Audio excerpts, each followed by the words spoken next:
Hello friends, welcome back to my channel competitive Hindi classes. कैसे हैं आप लोग?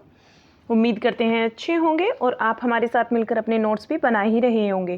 फ्रेंड्स, जैसे कि आप जानते हैं लास्ट क्लास में हमने तुलसीदास जी की सारी रचनाएं पढ़ी थी और डिटेल में पढ़ी थी, जो कि बहुत इंपॉर्टेंट वीडियो है। अगर आप लोगों ने नहीं देखा है तो प्लीज़ चैनल पर जाइए, प्लेलिस्ट बनी हुई है, आपको क्रम से सारी वीडियो मिलेंगी। आप अपने नोट्स को हमारे साथ बनाते रहिए और वीडियो को आप ज़रूर देखिएगा। अपने फ्रेंड्स में भी ज़रूर इसको शेयर कीजिए। चलिए, तो आज की क्लास को हम स्टार्ट करते हैं और इसमें हम अन्य राम भक्त कवियों को पढ़ने वाले हैं।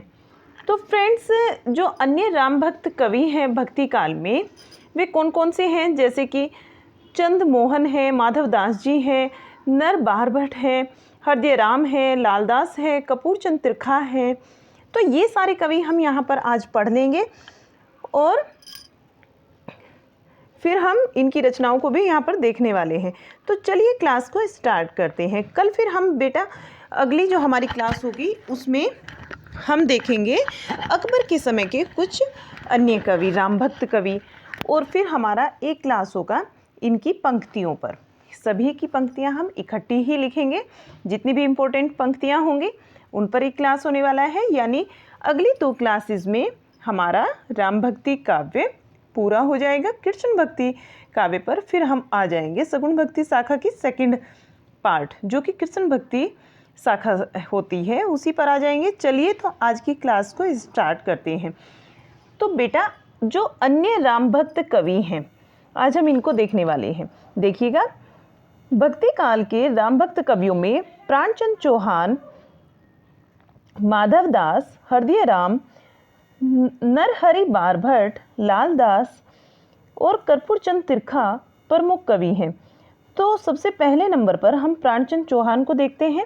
इनका प्रमुख ग्रंथ है रामायण महानाटक। देखिए, ये क्वेश्चन LT ग्रेड 2018 में पूछा गया है और ये जो ग्रंथ है वो 1610 में इसकी रचना हुई है। इस ग्रंथ की रचना प्राणचंद चौहान ने 1610 में की है। शैली की दृष्टि से यह नाटक ना होकर संवादात्मक प्रबंध काव्य है। कैसा काव्य है?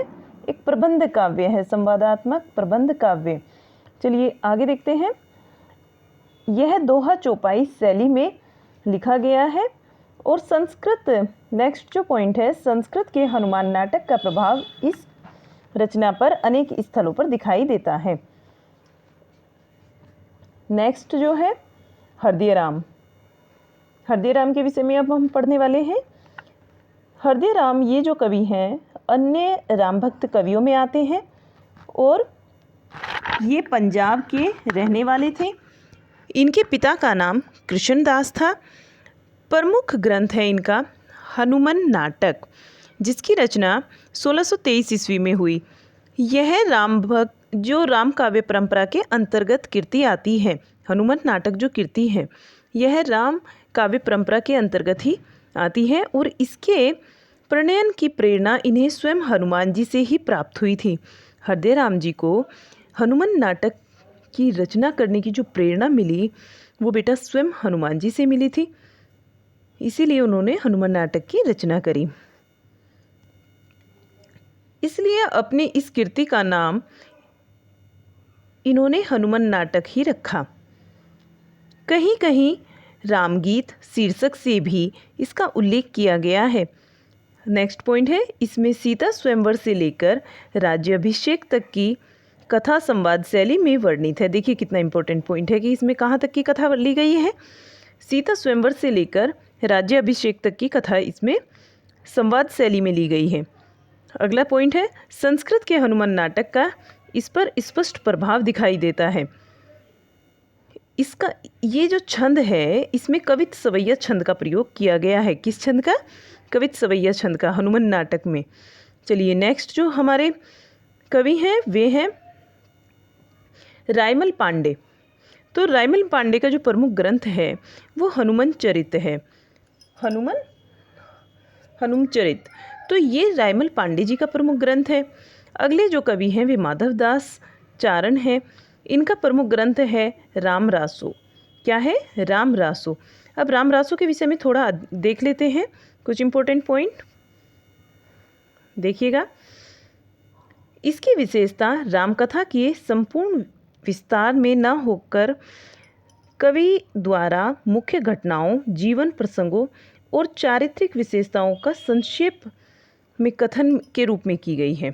रामरासों की जो रचना है इसके विषय में हमने यहाँ पर देखा। ये किसकी रचना है? माधव दास चारण की रचना है और इनकी दूसरी रचना का नाम है अध्यात्म रामायण। तो इस पर संस्कृत की अध्यात्म रामायण का प्रभाव स्पष्ट रूप से दिखाई देता है। अध्यात्म रामायण पर अगले कवि हमारे नरहरि बारभट्ट। इनका प्रमुख ग्रंथ है पौरुष्य रामायण और इसके विषय में जो कुछ पॉइंट दिए गए हैं इंपॉर्टेंट, वो भी हम यहाँ पर देखेंगे। यह रामकाव्य परंपरा की प्रौढ़ काव्य कृति है। सेकंड पॉइंट है यह वृद्ध आकार का ग्रंथ है। नेक्स्ट पॉइंट है इसका, कवि ने इसे पौरुष रामायण इसलिए कहा है क्योंकि वाल्मीकि रामायण अर्स ग्रंथ है। क्योंकि वाल्मीकि रामायण क्या है? अर्स ग्रंथ है, जबकि यह ग्रंथ एक सामान्य पुरुष की कृति है। इन्होंने क्या कहा? जो वाल्मीकि का रामायण है, वाल्मीकि रामायण है, वो तो अर्स ग्रंथ है।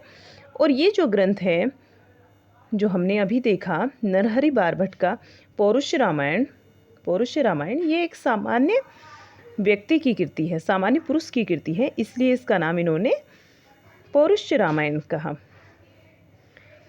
पौरुष रामायण वस्तुतः नरहरिकृत चतुर्विंशति, विंशति का मतलब 20 होता है, ठीक है, और चतुर का मतलब होता है 4, यानी कि 24 अवतार चरित नामक एक विशाल ग्रंथ का ही एक अंश है।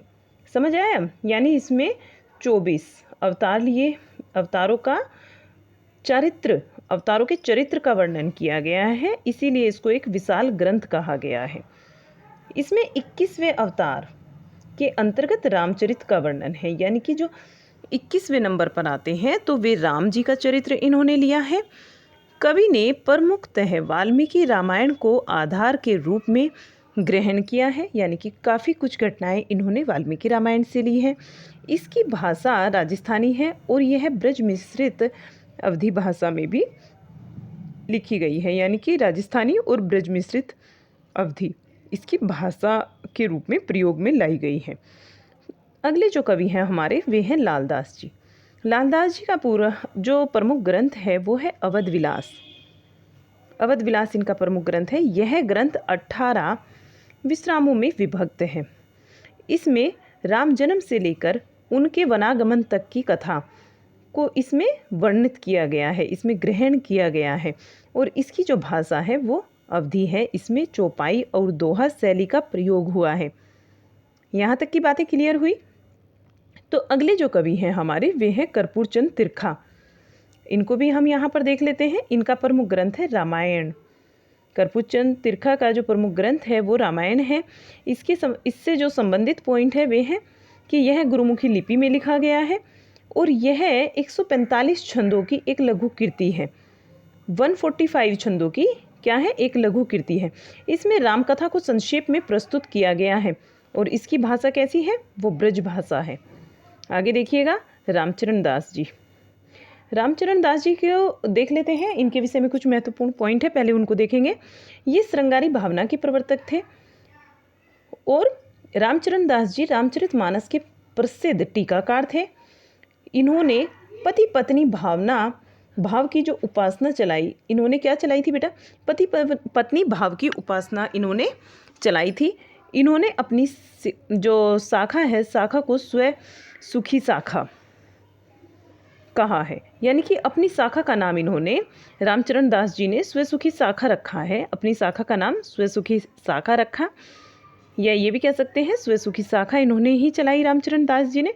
रामचरण दास अपने मत की पुष्टि के लिए अनेक नवीन कल्पित ग्रंथ देखिएगा प्राचीन बताकर अपनी शाखा के रूप में इन्होंने फैलाए। जैसे कौन कौन से ग्रंथ हैं ये इन्होंने अपनी शाखा के बताए, यानी कि स्वसुखी शाखा के ग्रंथ बताकर इन्होंने कौन कौन से ग्रंथों की रचना करी। यहाँ पर देखिएगा लामस संहिता, हनुमत संहिता, अमर रामायण और भुसुंडी रामायण, महारामायण। इसमें 5 अध्याय हैं महारामायण में। कौशल खंड में देख लीजिए एक बार, एक पॉइंट है इसमें इम्पोर्टेंट, इसको देख लीजिए।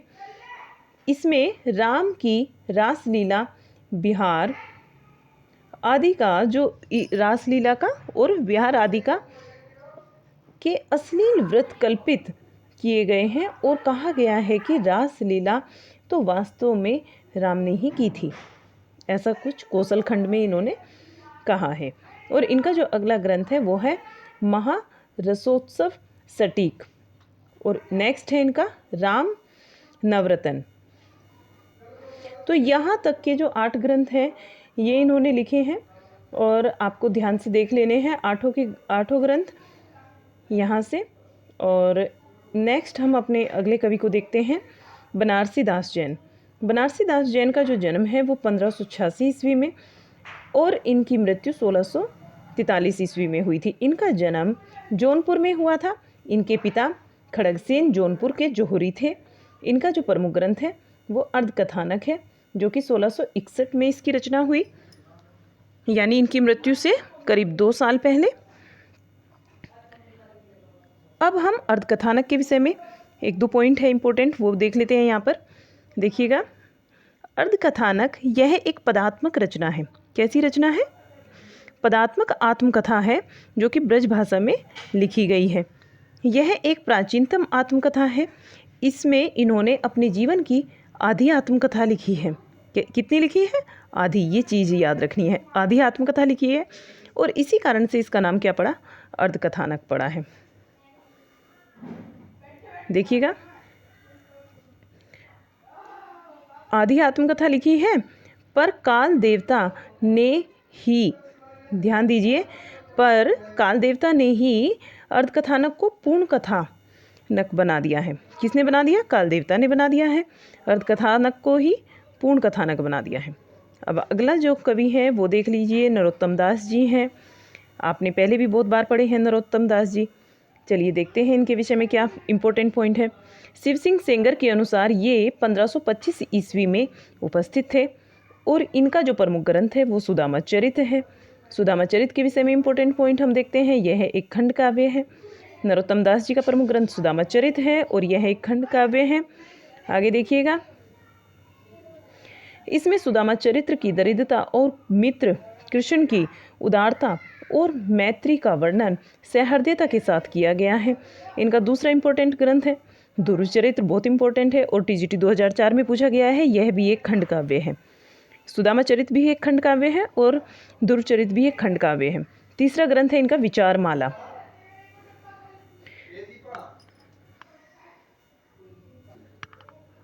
तो आपने फ्रेंड्स देखा, हमने यहाँ तक जितने भी अन्य राम भक्त कवि थे हमारे, वे सब हमने यहाँ पर देखे। आपको सारे ही कवि समझ आए होंगे।